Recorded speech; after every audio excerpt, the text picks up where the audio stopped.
नमस्कार, मैं हूं नीरजा और न्यूज़ फॉर इंडिया के डिजिटल प्लेटफॉर्म पर आप सभी का स्वागत है।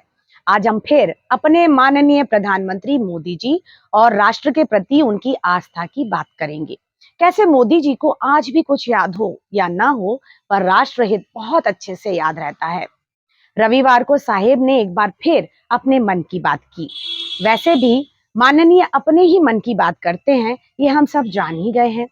खैर, मन की बात में मोदी जी ने मन में छिपे हर विषय को छुआ, जिसमें सावन की बात थी, उसके उत्साह की बात थी, मेहंदी की बात थी और तो और झूले की बात भी थी।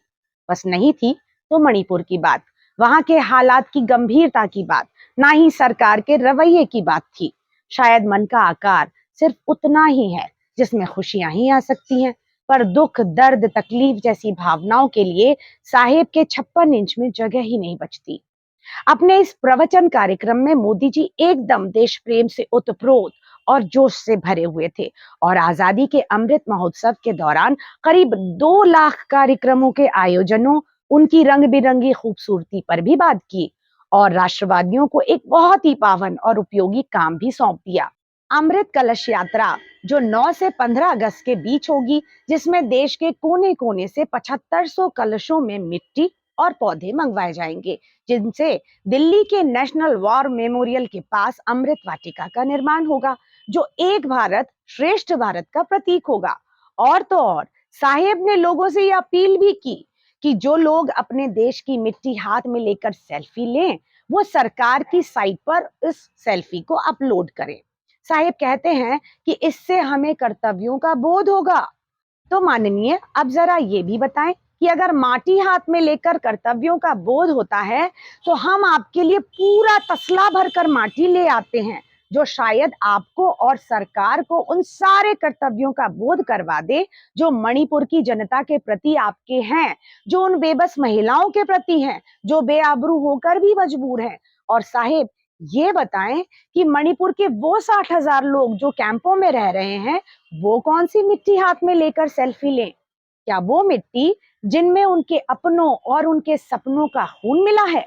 मैतेई और कुकी के मन में बैठी नफरत जो मिट्टी में मिलकर शांति को मटियामेट कर रही है, क्या उस मिट्टी को हाथ में लेकर शपथ लें?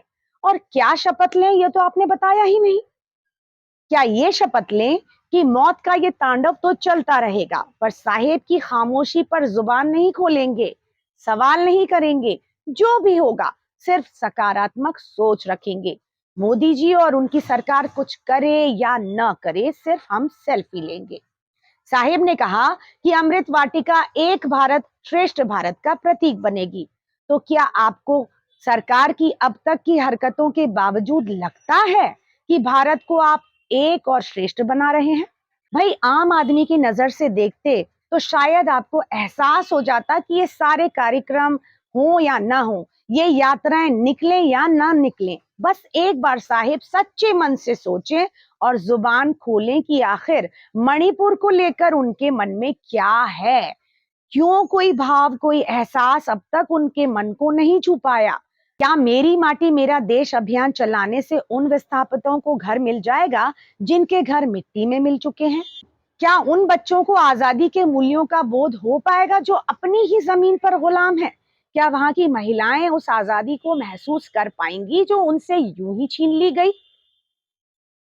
क्या आपको चैन की नींद आ जाती है साहिब, जब देश इस आपातकाल को झेल रहा है? युवाओं को पता नहीं भविष्य क्या है, लेकिन आपको आजादी के बलिदानियों की स्मृति में कार्यक्रम करने हैं। अजी, जो अभी जिंदा हैं उनकी तो पूछिए, बलिदानियों की आत्मा को तो इसी से शांति मिल जाएगी। वो धरती पर नहीं है, पर जो है उनकी उखड़ती सांस और आस के लिए कुछ कीजिए। तब माटी हाथ में लेकर क्या, हम सब अपने माथे पर उसे लगाकर सेल्फी लेंगे। केवल अमृत वाटिका या अमृत महोत्सव मत मनाइए, जो जहर बोया गया है उसे मिटाने की कोशिश कीजिए। भारत तो एक था ही और एक रहेगा, बस बांटने का काम न कीजिए। दोस्तों, आप इस बारे में क्या सोचते हैं? हमें मैसेज करके जरूर बताएं और चैनल को सब्सक्राइब करें और वीडियो को लाइक और शेयर भी करें। हमें दे इजाजत और देखते रहें न्यूज़ फॉर इंडिया।